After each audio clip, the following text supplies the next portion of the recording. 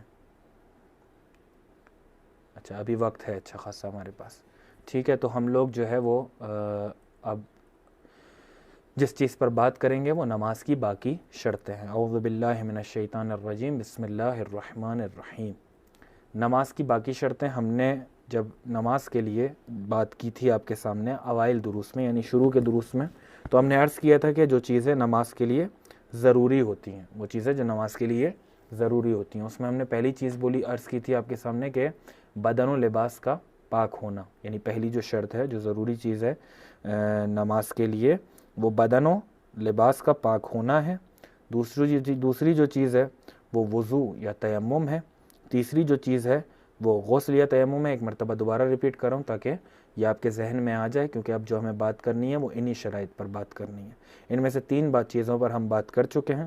پہلی چیز بدن و لباس کا پاک ہونا، دوسری چیز وضو یا تیمم، تیسری چیز غسل یا تیمم ہے، چوتھی چیز قبلہ ہے، اس کے بعد 5ویں چیز لباس کی مقدار ہے، چھٹی چیز نماز کے لباس کی شرطیں ہیں، 7ویں چیز نماز کے مکان کی شرطیں ہیں، 8ویں چیز نماز کا وقت ہے۔ تو یہ ہم نے شروع میں جب درس شروع کیا تھا ہم نے اس وقت آپ کے سامنے عرض کیا تھا۔ انشاءاللہ ہم اس پر اب کچھ دن آئندہ آنے والے دنوں میں بات کریں گے اور جہاں تک ہم پہنچ سکے وہاں تک ہم پہنچیں گے انشاءاللہ۔ تو ان میں سے 3 چیزیں جو ہیں وہ عرض ہو چکی ہیں اور ہم لوگ اس پر بات کر چکے۔ پہلی چیز بدن و لباس کا پاک ہونا ہے، دوسرا وضو یا تیمم ہے جس کے لیے ہم نے گزشتہ درس میں آپ نے سنا اور ہم نے عرض کیا۔ تیسری چیز غسل یا تیمم ہے کہ جس کے لیے بھی ہم نے آج ابھی تمام کیا ہے اس درس کو، اور جو چیزیں مفصل بچی ہیں وہ انشاءاللہ آپ لوگ خود آگے جا کر تحقیق کر کے اس کو سمجھ سکتے ہیں، یا علماء سے سوال کر کے، یا جو لوگ اس چیز میں متخصص ہیں اور ماہر ہیں ان سے سوال کر کے آپ مزید اس چیز کو جان سکتے ہیں۔ چوتھی چیز جس پر ہمیں آج بات کرنی ہے وہ قبلہ ہے، کہ نماز کے لیے وہ چیزیں جو ضروری ہیں اس میں چوتھی چیز کیا ہے؟ قبلہ ہے۔ سب سے پہلا سوال یہ ہوتا ہے کہ قبلہ کس چیز کو، یعنی قبلہ ہے کیا؟ قبلہ کس چیز کو کہتے ہیں؟ قبلہ اس جگہ کو کہا جاتا ہے جس کی طرف روک کر کے نماز پڑھنا واجب ہے۔ تو قبلہ کیا ہوا؟ وہ جگہ کہ جس طرف روک کر کے انسان کا نماز پڑھنا واجب ہے، یعنی خانہ کعبہ جو مکہ سعودی عرب میں واقع ہے، ہر مسلمان پر واجب ہے کہ خانہ کعبہ کی طرف رک کر کے وہ کیا کرے؟ نماز پڑھے، اور اس پر اسی طرف یعنی جہاں پہ قبلہ ہے اسی طرف نماز پڑھنا اس شخص پر، چاہے وہ مرد ہو یا عورت ہو، اس پر واجب ہے۔